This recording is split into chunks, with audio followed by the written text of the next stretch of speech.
Fahim Khan India سے ایک سوال پوچھا انہوں نے. محمد فہیم خان اگر میری بات سن رہے ہیں, پتہ نہیں مارکیٹ میں ہیں یا نہیں ہیں, یا ہو سکتا ہے مارکیٹ سے شارٹ ہوں, تو اگر وہ شارٹ ہیں تو جو حضرات سن رہے ہیں اگر ان کے محمد فہیم خان سے کوئی رابطے ہیں تو ان تک بات پہنچا دیں. انہوں نے ایک سوال پوچھا ہے بڑا ٹیکنیکل قسم کا, تو اس کا میں گزارش یہ ہے محمد فہیم خان صاحب سے کہ ایسے سوال کے جواب پبلکلی نہیں دیے جا سکتے, کیونکہ بعض چیزیں ٹھیک ہوتی ہیں مگر پبلک اس کا ناجائز فائدہ اٹھا سکتی ہے, جو کم عقل لوگ ہیں اس کا ناجائز فائدہ اٹھا سکتے ہیں. تو اس لیے میں آپ کا سوال پڑھ بھی نہیں رہا اور جواب بھی نہیں دے رہا کہ اگر میں غلط جواب دوں گا تو وہ غلط ہو جائے گا, اور صحیح جواب دوں گا تو پھر اس کا نقصان یہ ہوگا کہ لوگ اس کا غلط فائدہ اٹھا سکتے ہیں. اس لیے آپ سے گزارش یہ ہے کہ جیسے ہی آپ تک میرا یہ پیغام پہنچے آپ اپنے علاقے کے, انڈیا میں ہیں آپ, وہیں انڈیا کے کسی معتبر عالم سے یہ مسئلہ پوچھ لیں. لڑکی کا مرد ٹیلر سے کپڑے سلوانا. اگر ایک لڑکی ایک مرد ٹیلر کے پاس جا کر اس سے کپڑے سلواتی ہے تو اس کے بارے میں کیا احکامات ہیں؟ بھائی یہ بڑی غیرت اور حیا کے خلاف ہے. ایک عورت جائے, خاص طور پہ جوان عورت, وہ مرد کے سامنے کھڑی ہو اور وہ مرد اس کے جسم کو ہاتھ لگا کے اس کا ناپ لے رہا ہو, یہ تو بالکل ہی ناجائز ہے اس طرح سے ناپ لینا. اور اگر وہ اپنے کپڑے بھیج دیتی ہیں کہ بھئی اس ناپ کے کپڑے بنا دو, تو حرام کا تو نہیں ہے لیکن بہرحال غیرت اور حمیت کے خلاف ہے, عورت کی حیا کے خلاف ہے کہ وہ اس جو ہے نا کسی مرد کو اتنا فری کرا لے کہ وہ اس کو جو ہے نا پورے جسم کا ناپ اس کو دے دے. یہ بہرحال میں نہیں کہہ رہا حرام و حلال سے اس کا تعلق نہیں ہے. ناجائز تو جب ہوگا جب خود جائے ناپ دینے کے لیے اور مرد اس کے جسم پہ ہاتھ لگا کے اس کا ناپ لے رہا ہو, یہ تو بالکل ناجائز ہے, حرام ہے. اور لیکن اگر اپنے کپڑے بھیجتی ہے ناپ کے لیے تو یہ بھی حیا کے خلاف ہے. پہلے زمانے میں عورتیں تو اپنے کپڑے تاروں پہ لٹکاتی تھیں ایسی جگہ پہ جہاں مردوں کی نظر نہ پڑے. کوئی مہمان گھر میں آتا تھا ڈرائنگ روم میں تو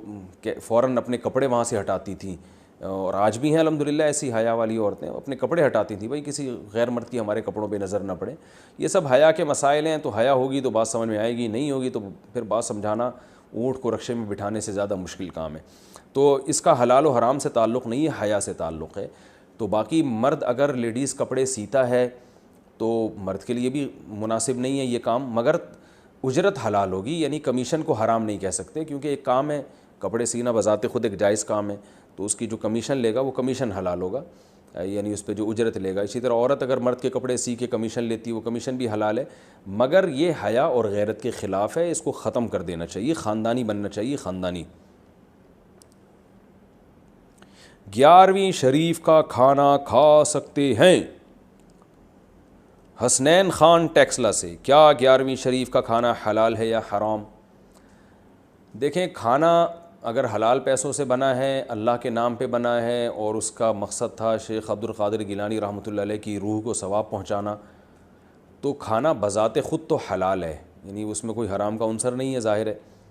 لیکن اگر آپ وہ کھانا قبول کریں گے اور گھر بیٹھ کے طبیعت سے اس کھانے کو پھوڑیں گے تو ایک بدعت کی تائید ہوتی ہے, کیونکہ ہماری رائے میں یہ 11ویں شریف اور 12ویں شریف اس طرح کے جتنے متعین دنوں کے کھانے یہ بدعت ہیں, اسلاف میں اس کا کوئی ثبوت نہیں ملتا. کوئی ایک واقعہ بتائیں حضرت ابو بکر رضی اللہ تعالیٰ عنہ کے انتقال پر حضرت عمر نے پوری زندگی میں کبھی ان کے نام پہ 11ویں شریف کی ہو, یا ان کے نام کا کھانا کھلایا ہو,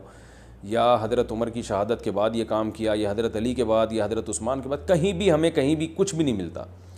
ائمہ اربعہ سے دکھا دیں, امام ابو حنیفہ کے انتقال پر امام ابو یوسف نے ان کے نام پہ, امام ابو حنیفہ کا مقام تو شیخ عبد القادر گیلانی رحمۃ اللہ علیہ سے کروڑہا گنا بڑا ہے, امام شافعی کا مقام تو شیخ عبد القادر گیلانی رحمۃ اللہ علیہ سے کروڑہا گنا بڑا ہے, تو ان کے نام پہ بھی کبھی کسی نے نہیں کی اور آج بھی نہیں کرتے. تو حضرت شیخ عبد القادر گیلانی رحمۃ اللہ علیہ, ہم ان کی خاک کے برابر بھی نہیں, وہ ہمارے بزرگ ہیں,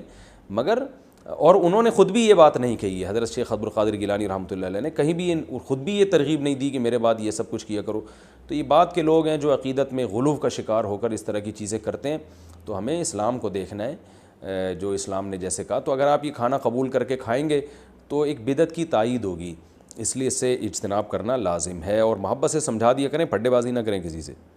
اور ایسا نہ ہو کہ کھانا آپ جو ہے نا وہ کوئی آئے اور منہ پہ واپس کر کے ایک دم ذرا بدتمیزی سے واپس کریں, ایسا بھی نہیں ہونا چاہیے. جب وہ کوئی کھانا لے کر آتا ہے تو آپ اس کو بہت پیار محبت سے سمجھائیں کہ بھائی دیکھیں آپ کے جذبے کی ہم قدر کرتے ہیں, آپ نے ایک بزرگ کی عقیدت محبت میں یہ کام کیا ہے, اور اس کی بیس غلط نہیں ہے, ہم آپ کے جذبے کی قدر کرتے ہیں، ماشاءاللہ آپ کو بزرگوں سے عقیدت ہے، محبت ہے، بڑی خوشی ہوئی۔ لیکن دیکھیے ان بزرگوں کے بھی یہی احکام ہیں اور اللہ رسول کا بھی یہی حکم ہے کہ ہمیں اپنی عبادات کو اتنا کرنا ہے جتنا اللہ اس کے رسول صلی اللہ علیہ وسلم نے بتایا، اور اسی طریقے پر کرنا ہے۔ تو کائنڈلی میں آپ سے یہ گزارش کر رہا ہوں کہ آپ یہ کھانا لے جائیے، غریبوں میں بانٹ دیں، اور پھر بھی وہ اصرار کریں نہیں لو نہیں لو، تو آپ کہتے ہیں ٹھیک ہے میں لے رہا ہوں، مگر میں خود کسی غریب کو صدقہ کر دوں گا، یہ کہہ کے لے رہا ہوں میں کہ اور میں اس رسم کو ٹھیک نہیں سمجھتا۔ تو میرا مطلب یہ ہے کہ پھڈے بازی نہ کریں بس، اور تمیز سے محبت سے سمجھا دیں اور خود پتلی گلی سے نکل جائیں۔